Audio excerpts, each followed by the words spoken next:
कुछ बात कर लेते हैं एक्सरसाइज और फिटनेस के हवाले से। तो सलाफ़ नकवी योगा एक्सपर्ट हमारे साथ मौजूद हैं। आज हमें वो सिखाने जा रही हैं योगा फॉर फ्लेक्सिबिलिटी। तो फिर उन्हीं की तरफ चलते हैं और आज का योगा उनसे सीखते हैं। जी सलाफ़े, ओवर टू यू। जी मुनीबा, आज हम बात करने वाले हैं yoga for strength and flexibility. बहुत सारे लोग कहते हैं कि हमारी बॉडी फ्लेक्सिबल नहीं है, वो हम किस तरह से कर सकते हैं, हमारी बॉडी में स्ट्रेंथनिंग नहीं है, वो किस तरह से लेके आ सकते हैं। लेकिन साथ ही साथ वेट भी रिड्यूस करना है, तो आप इस सेगमेंट को ज़रूर देखें, ये आपके लिए हेल्पफुल साबित होगा इंशाल्लाह। अब इसमें आपको क्या करना होगा, सबसे पहले योगा न्यूरोमस्कुलर कोऑर्डिनेशन है। आप जो यहाँ से हैं वहीं आप बनते हैं। अगर तो आप यहाँ से फ्लेक्सिबल हैं, आपकी बॉडी में फ्लेक्सिबिलिटी आएगी। और अगर आपके यहाँ फ्लेक्सिबिलिटी नहीं है लेकिन आप फिज़िकली कोई ऐसी चीज़ परफॉर्म कर रहे हैं या वर्कआउट कर रहे हैं जो आपको फ्लेक्सिबल कर देता है, तो मेंटली भी आप फ्लेक्सिबल होना शुरू हो जाएंगे। आपको सबसे पहले अपने आप को ये कहना होगा कि I grow with every challenge, क्योंकि बहुत सारी चीज़ें जो लाइफ में हैं हमारे चैलेंजेस की तरह हैं, ऑब्स्टिकल्स बिल्कुल नहीं है। तो हमें थोड़ा सा अपनी अप्रोच को चेंज करना होगा। और इसके अलावा हम आते हैं स्ट्रेंथनिंग और स्ट्रेचिंग की एक्सरसाइजेस पर कि वो क्या कर सकते हैं। कुछ चीज़ें होंगी फ्लोर पर ही होंगी और बहुत सिंपल होंगी। आपको उसके लिए आना होगा फ्लोर पर। वो क्या होगा, आप सबसे पहले आराम से बैठेंगे, अपना स्टांस लेंगे। कैट एंड काउ में ये होगा कि आपकी स्पाइन में फ्लेक्सिबिलिटी आएगी। स्पाइन में फ्लेक्सिबिलिटी आएगी तो आपकी बॉडी मजबूत होगी। आपको क्या करना है कि इनहेल किया, बैक में आप आर्च लेके आएंगे, नेक आपके ऊपर जाएगी और एंड एक्सहेल। इनहेल करते हुए आप ऊपर गए थे, एंड एक्सहेल करते हुए आप वापस आएंगे।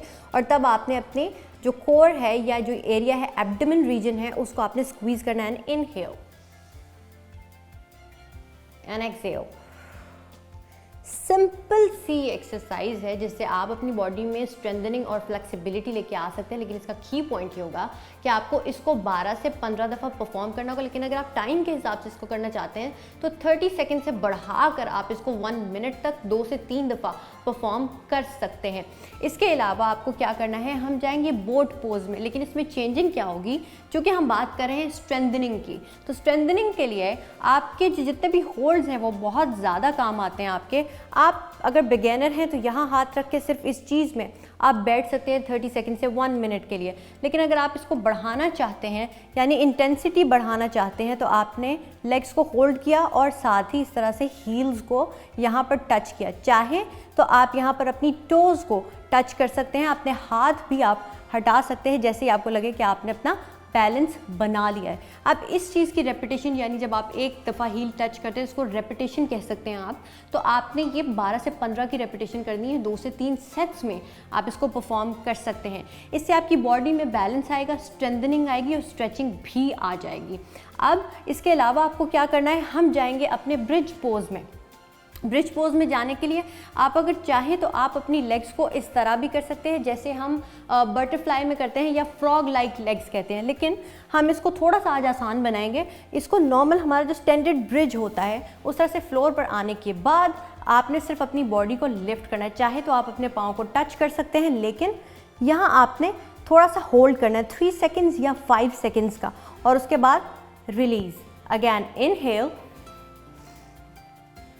and exhale through your mouth। इस तरीके से आप इसको परफॉर्म कर सकते हैं ब्रिज पोज को।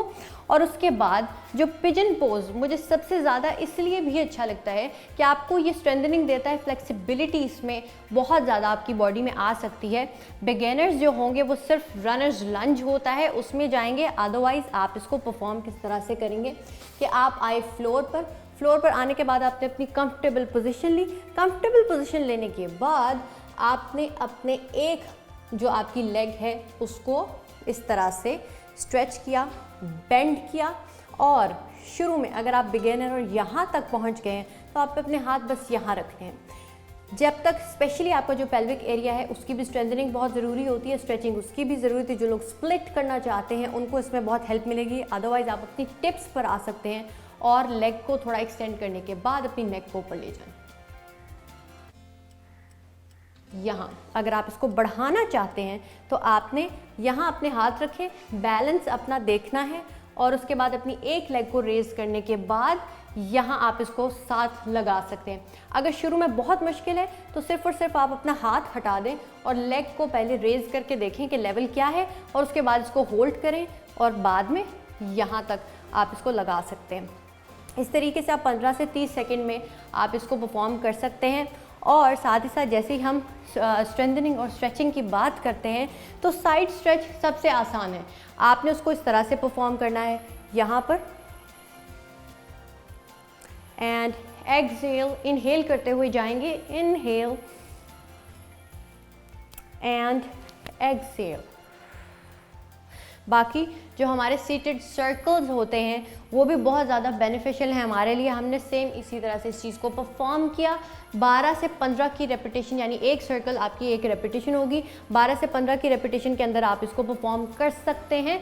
और साथ साथ जब आप अपनी सारी जो रेजिमेंट है आपकी, उसको आप ले आएंगे एक अपनी फिटनेस गाइड में, यानी हर चीज़ को 15 सेकंड से 30 सेकंड तक, 1 मिनट तक लेकर जा सकते हैं, या आप 12 से 15 की रेपिटेशन 2 से 3 सेट्स के अंदर कर सकते हैं। आई होप कि आपको ये एक्सरसाइजेस पसंद आई होंगी।